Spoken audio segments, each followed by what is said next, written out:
여러분 안녕하십니까? 복되고 행복한 안식일입니다. 우리 장선미 집사님 오랜만에 만납니다. 환영합니다. 반갑습니다. 창조신앙의 회복 5번째 시간입니다. 우리 화면 좀 넘겨주시기 바랍니다. 하늘이 하나님의 영광을 선포하고 궁창이 그 손으로 하신 일을 나타내는도다. 여러분 이 그림이 이해가 됩니까? 우리 이제 이걸 뭐라고 하냐면 창조 그리드라 그래요. 제7일 안식일 예수 재림교회 대총회가 이렇게 발표하는 PPT 화면이나 이런 것들을 이렇게 7섹션으로 나누어서 이렇게 안식일 또 창조의 안식일을 이렇게 부각시키는 하나의 섹션이에요. 그래서 제가 사용하고 있는 모든 것들은 마지막 안식일 7분의 1은 이렇게 우리 이거 발을 넣어놓은 것입니다. 그래서 사람들이 이걸 잘 이해 못하는 분들이 계셔서 제가 잠시 소개를 했습니다. 오늘은 화석은 알고 있다. 5번째 창조신앙의 회복에 대하여 이야기를 좀 나누겠습니다. 화석에 대한 이야기를 좀 하겠습니다. 이 세계 곳곳에서 발견되는 화석은 과연 무엇을 우리에게 말하고 있는 것일까요? 화석은 진화의 증거일까요? 아니면 창조의 증거일까요? 똑같은 화석을 두고 진화론자는 진화의 증거로 또 창조론을 가르치는 사람들은 창조과학자들은 창조에 대한 증거로 주장을 하는 팽팽한 의견이 갈리고 있습니다. 진화론 학자들이 가장 흔히 그 진화의 증거로 사용하는 화석이 시조새하고 삼엽충 그리고 또 이 크로소프테리안이라는 이 물고기 화석입니다.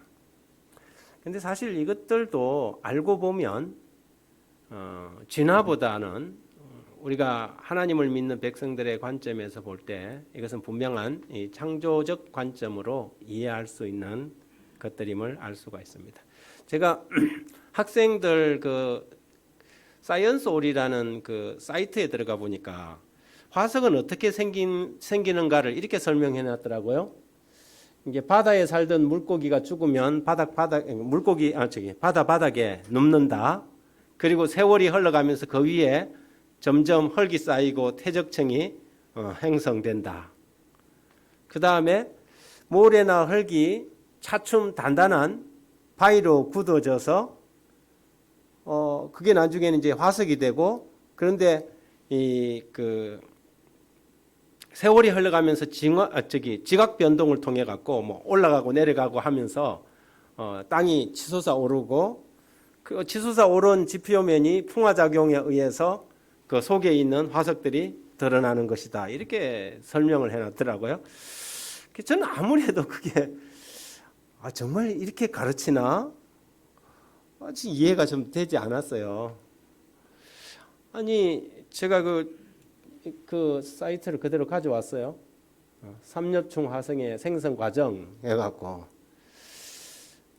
우리는 일반적으로 상식적으로 화석이라는 것은 어떤 격변에 의해서 미생물이나 이런 것들이 침투할 수 없는 아주 깊은 땅 속이나 그런 어떤 특별한 이 청에 갑자기 묻혀서 급격하게 묻혀서 그게 어떤 산화작용을 거칠 수 없는 것들이 화석이 된다고 그렇게 보잖아요. 진화론 학자들은 세월을 길게 잡아야 되는 이런 이게 있으니까 이게 쫙 눌려갖고, 아니 그러면 무덤 속에 묻어놓은 시체는 다 화석이 되게 해요. 그렇게 하면 도무지 이해가 안 되는 게 학생들한테 가르쳐진다는 게 참 희한하다. 저는 그런 생각을 하게 되었어요. 여기도 보면 똑같아요. 내나 같은 그 사이트에서 가져온 것들이라는 거죠. 그래서 이제 이분들의 그 진화론 학자들이 가장 중요한 이 기본 그 뭐냐면 가르침이면 동일 과정설이에요. 그래서 이게 그 지층이라는 게 쌓이고 쌓이고 쌓이고 눌려갖고 지층이 형성된다는 거죠. 그리고 그 지층에 따라서 이렇게 뭐 이걸 갖다가 뭐 몇만 년 전, 뭐 몇천만 년 전 이렇게 이제 이렇게 이야기를 하거든요. 그런데 그렇게 우리가 동일 과정설을 우리가 볼 수 없는 수많은 증거들이 이 화석들은 그것을 말해주는 수많은 증거들이 있거든요. 그런데 이분들은 딱 하나를 딱 고정시켜 놓고 거기다가 다 뭐 하냐면 꿰맞추는 것입니다. 그 그리스 신화에 나오는 프로스코테스라는 이 인물이 등장하는데요.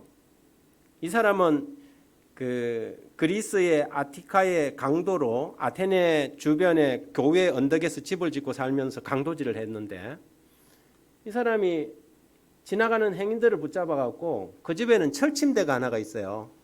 이 사람을 어떻게 죽였냐면 행인들을 철침대에 눕혀 갖고 철침대보다 길이가 길다고 잘라서 죽이고 자르면 억지로 늘려서 사람을 죽인다 그래요. 그래서 이 신화에 나오는 이 악인인데 마치 이 철침대의 길이의 구조처럼, 근데 그 철침대는 이렇게 늘렸다 폈다 할 수 있어 갖고 꼭 맞는 사람이 아무도 없대요. 딱 이렇게 키가 큰 사람이 오면은 줍혀 갖고 잘라서 죽이고 짧은 사람이 오면 이렇게 막 늘려 갖고 또 이렇게 늘려서 죽이고 이러는데 이 마치 진화론이라는 하나의 가설을 딱 정해놓고 이 철침대에서 그 적용하는 것처럼 거기에다가 이제 맞추는 거예요. 이리 맞추고 저리 맞추고 해갖고 모든 것을 하나의 방식으로 설명하려고 하다 보니까 굉장히 황당한 일들이 발생하죠. 이미 이제 이것은 과학계에서도 시조새는 이 상당히 그 어떤 이슈가 됐어요. 뭐 시조새 저희들이 배울 때는 당연히 시조새는 그 파충류가 새로 변해가는 하나의 중간 개체다, 중간 개체의 화석이다 그렇게 배웠죠. 왜냐? 이 새의 화석에 보니까 이빨도 있고 날개에 보니까 발톱도 있더라 이거죠. 그래서 이건 분명히 파충류와 조류의 중간 개체다 이렇게 이제 가르쳤는데. 이게 이제 1877년 독일의 바이에른의 졸른 호펜이라는 사람이 석회암청에서 한 이 주둥이에 이빨이 있고 날개 쪽지에 발톱이 있는 까마귀만한 화석을 하나를 이렇게 찾아냅니다. 그걸 가지고 이제 진화론 학자들은 이 중간 화석이라고 흥분하기 시작했죠. 이름을 뭐라고 붙였어요? 시조새라는 아주 그럴싸한 아르케오테릭스라는 이 시조새라는 이름을 붙입니다. 그런데 과학이 발달할수록 이거는 그냥 하나의 완전한 새라는 사실이 그 학자들 사이에서 이제 밝혀지게 되죠. 그래서 한국 그 과학회에서는 한동안 교과서에서 시조새를 없애야 된다는 논쟁이 한번 벌어졌어요. 그래 뭐 창조론 진화론 학자들이 들고 일어나고 또 뭐 이렇게 전 세계 사람들이 주목을 하고 해서 이걸 이제 창조론 학자들과 진화론 학자들과의 다툼으로 이렇게 그냥 해프닝으로 하고 넘어갔지만 사실은 이 시조새가 진화론의 어떠한 증거를 뒷받침할 수 있는 것이 아니라는 것이 이미 학계 사이에서도 여러 번 발표가 되었지요. 옆에는 이게 무슨 새냐면 호야친이라는 새인데요. 지금 이야기하는 것처럼 그 이렇게 막 발톱이 있는 이 새가 현존하고 있는 거예요. 인도네시아와 남미의 숲속에서 호야친과 두레코라는 새가 서식하고 있는데 그들은 마치 이 시조새처럼 그런 형태를 취하고 있다는 거예요. 그래서 이제 이런 것들을 볼 때 이제 진화론 학자들이 상당히 당황스러운 거죠. 이게 아주 뭐 수천만 전에 있어야 될 새인데 그러니까 이걸 갖다가 이제 사람들은 뭐라고 하느냐면 현존하는 화석이다 이렇게 이제 현존은 살아있는 화석이라고 이제 그렇게 이름을 명명하기 시작했어요. 상당히 난처한 상황이 생기죠. 왜냐하면 이렇게 시대에 의해서 이렇게 나와야 할 그 지층에서 나와야 할 이 새들이 현존하고 있으니까 그래서 이걸 뭐 이런저런 이유로 이제 변명을 해대고 있지만 상당히 난처한 상황이 되어버렸죠. 여러분, 이게 삼류충이라는 겁니다.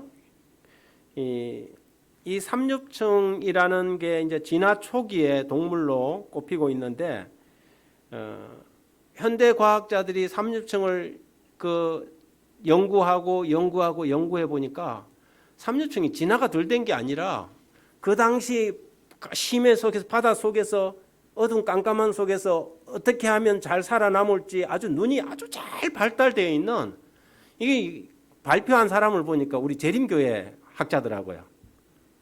정확하게 그 차드윅이라는 사람이 조사 끝에 삼엽충의 눈 구조는 현대 어떤 곤충의 눈 구조에 뒤지지 않을 만큼 신비한 기능을 가지고 있다는 것을 발표했습니다. 그래서 심해에서 살아가기에 최적의 눈이라고, 삼엽충이 아주 그냥 진화가 덜 된 어떤 존재인 줄 알았는데 그렇지 않다는 것이죠. 삼엽충 그 화석을 이렇게 보면서 저는 무슨 생각을 했냐면, 지금 바닷가에 가면 지금도 많이 있는데, 이런 생각이 들어요. 왜냐하면 바닷가에 여러분 가보면, 우리는 어린 시절에 그걸 강구라 그랬는데 바다 바퀴벌레라는 게 있어요. 아셔요? 산바리 같은데 바닷가에 가면 막 바위에 막 팍팍 사람 가면 숨는 거 있잖아요. 영락 없어요. 그거하고 비슷해. 가운데 있는 게 이게 제가 그 현존하는 저기 바다 바퀴벌레예요. 이만해갖고 얼마나 빠른지 몰라요. 그런데 이거하고 그거하고 뭐가 차이가 있냐 이 말이죠. 여기에서 무슨 진화가 느껴지느냐는 거죠. 제가 볼 때는 현존하는 것들이 훨씬 덜 진화된 것들이 많이 있다는 거죠. 그래서 이런 것들을 가지고 마치 그 철침대에 눕혀놓고 이거 나오면, 화석 나오면 여기다 맞추고 저기다 맞추고 해서 그 연도를 7천만 년, 3천만 년 이렇게 잡아서 이야기하는 게 과연 믿을 만하고 신빙성이 있는 주장인지 이해가 되지 않는 것이죠.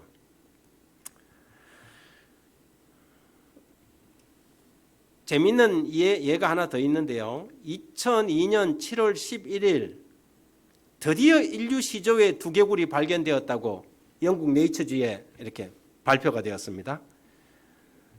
프랑스의 미셸 브루네라는 교수팀이 중앙아프리카에서 700만 년 전 인류의 두개골을 발견했다고 하고 그걸 이제 네이처지에 발표가 됐어요. 그게 막 또 이슈가 돼갖고 막 수많은 과학자하고 막 신문에 이제 막 떠들썩하게 되었죠. 그리고 그 두개골에다가 이제 살을 입혀갖고 7천만 년 전에 사람의 모양은 어떨까 하고 만들어 놓은 게 이제 이겁니다. 근데 참 재미있는 것은 그게 7천만 년 전에 인류 시조의 두개골이라는 것을 무엇으로 알 수 있느냐 이 말이죠. 그런데 그 사람들의 주장이 아주 재밌어요. 뭐냐면 첫 번째, 두개골의 크기는 침팬지만 한데 어금니가 침팬지보다 좀 작다. 두 번째, 목의 뼈의 각도가 침팬지보다는 조금 더 직립적이다. 그래서 이 사람은 분명히 고대 7천만 년 전, 이제 과거에는 5천만 년 하더니 이제 그보다 400만 년 하더니 700만 년으로 더 늘렸습니다. 여러분 가끔 가다가 무덤에서 출토되는 이 사람들의 두개골 가운데 아주 특별한 두개골들이 있어요. 여러분 여기 보면 이 잉카 문명의 이 유적지에서 나온 잉카 사람의 두개골이고 이거는 이집트 사람의 두개골이에요. 조금 이상하게 생겼죠. 두개골을 어릴 때부터 했는지 중국 사람들은 전족을 한다 그러잖아요. 어릴 때부터 발을 이렇게 묶어놔갖고 이상하게 만들죠. 그 이집트 사람들하고 잉카 사람들은 이렇게 두개골이 이상하게 뒤로 쭉 뻗어 외계인 같아요. 그래서 한동안은 뭐냐면 이런 이 두개골을 가지고 외계인설이 한동안 떠들었어요. 거기에는 잉카 문명이나 이집트나 피라미드 같은 아주 신비한 구조들이 만들어진 걸 보니까 이런 이제 주장을 한 적도 있죠. 이런 두개골이 만일 어떤 화석 가운데서 발견되면 진화론 학자들은 뭐라고 이야기를 꾸며낼지 또 저는 궁금해요. 이 보통 현존하는 사람들의 두개골하고는 차이가 있잖아요. 이 사람은 훈족 그 유명한 아틸라의 두개골이에요. 아주 특별한 이렇게 편두죠. 그냥 머리 그 해골 자체가 이상하게 비틀어져 있는 두개골입니다. 이런 것을 가지고 그냥 단순히 700만 년 전 설로 이렇게 시간을 만들어낸다면 누구도 진화론 학자가 못 되라는 법은 없을 것입니다. 그런데 이런 정도의 두개골을 가진 침팬지나 원숭이는 지금도 지상에서 얼마든지 존재하고 있다는 사실입니다. 이들이 죽어서 썩고 햇빛이 바래지고 진흙탕에 뒹굴다 보면 그들이 찾고 싶어하는 700만 년 전의 사람을 하나 만들어내는 것이죠. 그런데 재미있는 것은 동시대 물건도 취급하는 방법에 따라 측정 연대가 수백만 년씩 들쭉날쭉한다는 겁니다. 진화론 학자들은 스스로 합리적이라고 생각하는 가설을 세워놓고 거기에 비슷하게 맞는 화석이 나오면 자기 가설이 증명되었다고 주장하는 방식이에요. 이런 방식으로 그것이 마치 과학인 것처럼 가르쳐지고 있고, 하나님을 믿지 않는 기본적인 이 불신적 신앙 속에서 그냥 그것을 하나의 이 학문으로, 과학으로 받아들이고 있는 거죠. 여러분, 태국과 미얀마와 라오스 3국이 골든 트라이앵글이라 그래요. 그 지역에 사는 카렌족입니다. 이 사람들은 목에다가 링을 끼워요. 저도 한번 거기 가서 링을 한번 끼워갖고 해봤는데요. 이분들은 이제 목이 왜 목이 저렇게 링을 끼워서 길게 할까 좀 물어봤더니, 그게 뭐 정설인지 아닌지는 모르지만 외적의 침입을 받았을 때 여성들이 이렇게 목이 이상하게 뭐 외계인처럼 이렇게 길면 재수 없다고 안 잡아간다는 거예요. 그래서 여성들은 어릴 때부터 목을 이렇게 길게 해가지고, 그때만 전쟁이 많을 때잖아요. 전쟁이 많고 특히 카렌족이 사는 데는 이렇게 삼각 구도가 돼갖고 언제든지 이렇게 외적의 침입이 자주 있는 곳이 돼서, 그래서 하다 보면 나중에는 어릴 때부터 하다 보면 이 아주머니처럼 아주 목이 진짜 길잖아요. 이분이 나중에 이렇게 죽어갖고 갑자기 화석이 됐다. 이게 발견이 되면 이분은 또 뭐라고 할까? 저는 그런 생각이 드는 거예요. 아주 진짜 뭐 몇 년, 만 년 후에 이분 화석이 갑자기 뭐 어떤 뭡니까 화산 활동이나 이런 게 갑자기 매몰돼 갖고 이분이 화석이 딱 됐는데 보니까는 이 목이 다른 사람보다 2배 이상 길어요. 그러면 야, 이 화석을 보고 이 사람들은 또 무슨 소설을 쓰게 될까? 요즘 그 EBS인가 어디에 보니까 네안데르탈인 뭐 사라진 인류에 대한 그 다큐멘터리를 하고 있더라고요. 그래서 지금 이제 그걸 제가 이렇게 보면서 사람들의 이 상상력이라는 것은 끝도 없구나. 그런데 그런 것들이 문제는 뭐냐면 꽤 많은 우리 젊은이들과 일반인들에게 그냥 당연한 정설인 것처럼 과학인 것처럼 이렇게 수용되고 있다는 것이죠.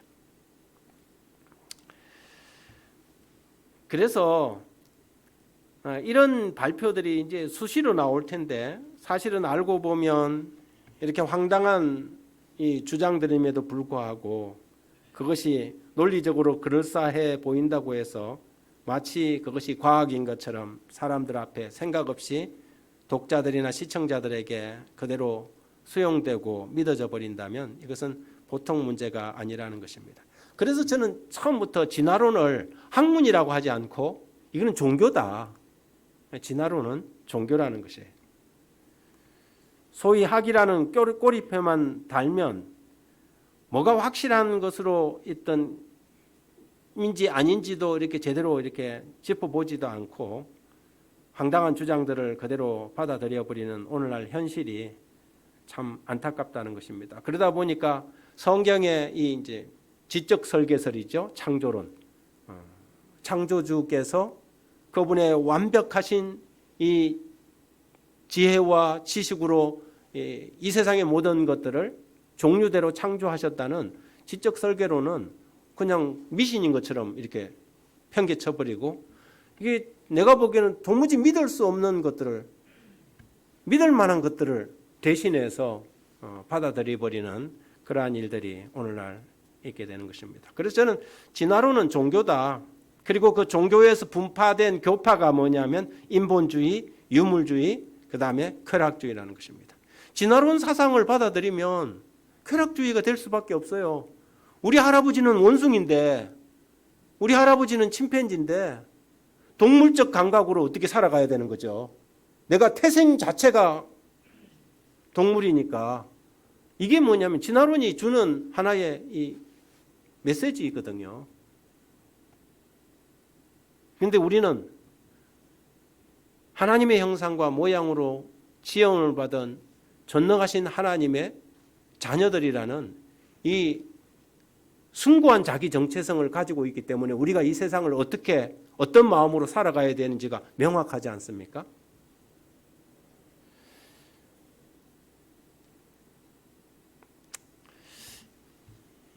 여기 한번 보십시오. 어떤 분이 바닷가에서 이상한 물고기를 한 마리 잡았어요. 거의 이런 물고기는 이제 화석이죠. 실리컨스라는 이 물고기, 그 진짜 고대에 있어야 할 그런 물고기가 심해 바다에서 지금 발견되고 있고요.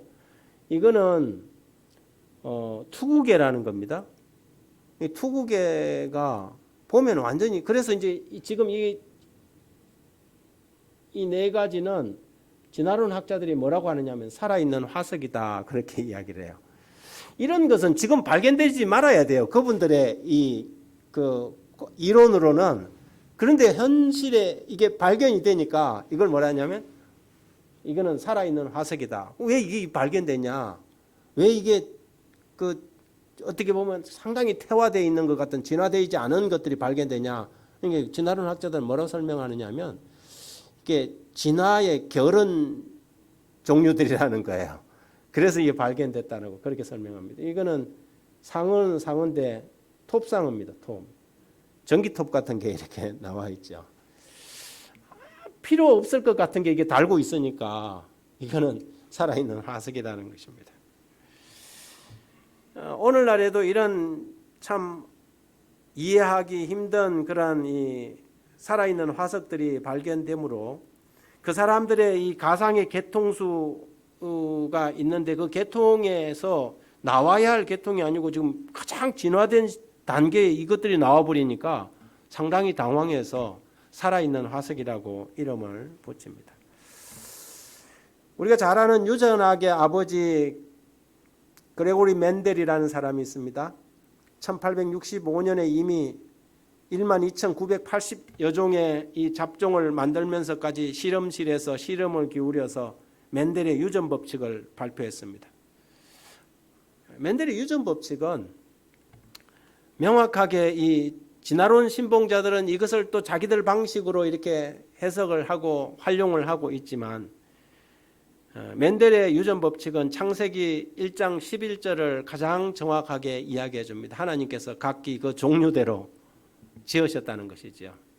종은 여러분 변이라는 게 있지 않습니까? 이번에도 코로나도 지금 뭐 델타 변이가 생기잖아요. 그런데 여러분 종에서 종형으로 건너가는 변이가 있어요? 여러분 예를 들어서 뭐 고양이가 뭐 다른 종이 되고 그런 게 있어요? 그렇게 존재하지 않습니다. 여기에 변이라는 부분에 대해서 이렇게 써놨어요. 그 벽과사전에 변이는 같은 종 또는 하나의 번식 집단 내에서 개체 간에 혹은 종의 무리들 사이에서 나타나는 형질의 차이다, 그렇게 해놨어요. 여러분 현대의학이 발달하면서 DNA 지도까지 이렇게 그려내고 있는 시대에 우리는 살아가고 있어요. 여러분 원숭이가 사람 되는 게 있어요? 없어요. 그냥 그거는 추측일 뿐이에요. 상상일 뿐이에요. 아, 생긴 게 보니까 기어다니다가 서가다니는 게, 그리고 사람보다 가장 직립보행을 하는 게 침팬지니까 침팬지 저게 우리 조상일 거다, 그렇게 상상하는 것 뿐이에요. 그 어떤 변이도 그 속에서 아무리 돌연변이라도 그렇게 일어나지 않는 거거든요. 종에서 종으로 건너간다는 증거는 아직 하나도 없습니다.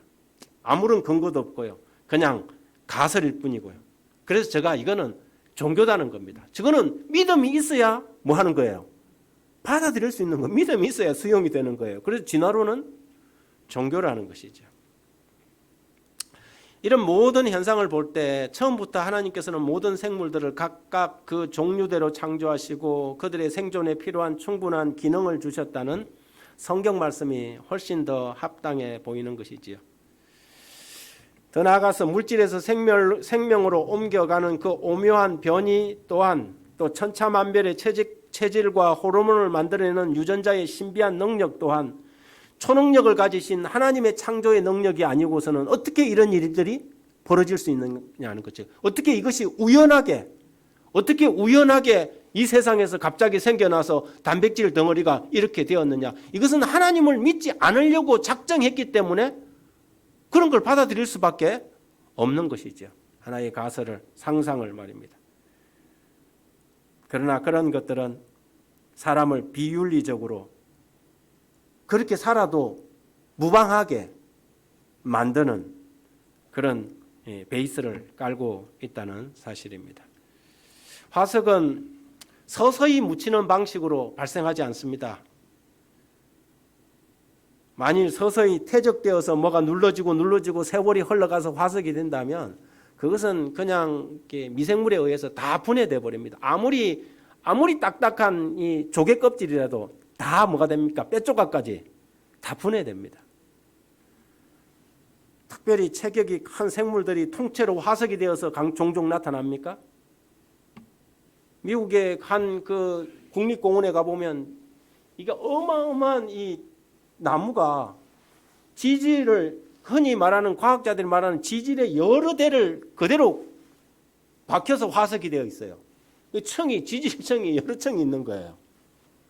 그러면 그 지질청이 한 청이 뭐 몇천 년, 몇만 년씩 걸린 건데 그러면 그 나무가 막 수백만 년을 걸쳐서 나무가 살아있다는 증거인가요? 살아있었다는 증거인가요?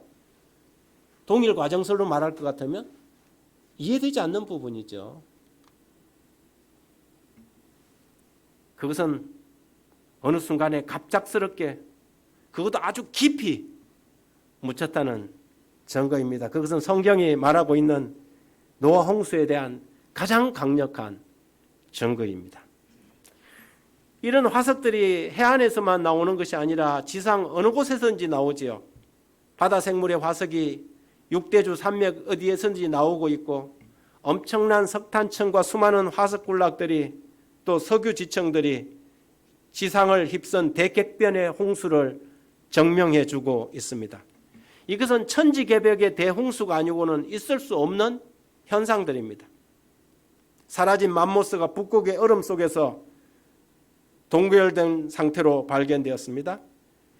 이런 것들도 갑작스러운 이 대홍수의 격변이 아니고서는 있을 수 없는 현상들이죠. 그래서 화석은 우리에게 진화론을 말해주는 것이 아니라 노아 홍수, 성경의 사건이 진실이라는 사건을 우리에게 말해줍니다. 노아 홍수는 여러분 아시다시피 그냥 비가 한 40일 동안 와서 물 위에 있는 게 다 죽은 게 아니에요. 노아 홍수는 대격변이었어요. 부조와 선지자를 여러분 읽어보시면 땅은 하늘로 치솟고 어떻게 해요? 제가 이제 다음 시간에 이게 물청에 대해서 좀 이야기할 기회가 있을 텐데 노아 홍수는 대격변입니다. 그래서 이 산꼭대기에서 가끔 발견되는 이 조개 화석들은 노아 홍수가 얼마나 큰 격변의 사건이었는지를 보여주고 있는 것이지요. 오랜 세월의 동일 과정으로 생긴 것이 아니라 대격변의 홍수, 성경이 말하는 노아 홍수 외에는 이런 화석들이 발견되는 것은 해답이 없다는 것입니다. 몇만 년, 몇 억 년이 되었다는 지층에서 나오는 물고기들 속에도 오늘날 이 불가사리 또 무슨 조개 화석, 일반 물고기 화석들도 발견돼요. 이게 그러면 수백만 년 전에도 물고기가 저런 물고기였다는 거냐면 동일 과정설이 맞다면 그 지층에는 아주 진화되지 않은 물고기들이 나와야 되는데 그 물고기들하고 오늘날 물고기하고 똑같이 나와요. 당황스러운 이야기죠. 당황스러운 이야기죠. 그래서 우리는 이 동일 과정에 대한 부분을 받아들이기가 쉽지 않습니다. 노홍수의 대격변을 통해서 일어난, 그래서 그랜드 캐년이나 특히 중국의 장가계를 한번 가보십시오. 그게 이 진짜 언제든지 막 넘어질 것 같은 그 지층들을 이렇게 바라보면서 어떻게 저게 동일 과정설로 저게 설명이 되냐 이 말이죠. 성경을 이렇게 말합니다. 먼저 이것을 알지니 말세에 조롱하는 자들이 와서 자기의 정욕을 따라 행하며 조롱하여 이르되 주께서 강림하신다는 약속이 어디 있느냐. 조상들이 잔 후로부터 만물이 처음 창조될 때와 같이 그냥 있다. 이제 주장을 한다는 거죠. 그냥 있다. 이게 이제 일종의 동일 과정설이에요. 그냥 있다. 이는 하늘이 옛적부터 있는 것과 땅이 물에서 나와 물로 성립된 것도 하나님의 말씀으로 된 것을 그들이 일부러 잊으려 함이로다. 이로 말미암아 그때의 세상은 물의 넘침으로 멸망하였다.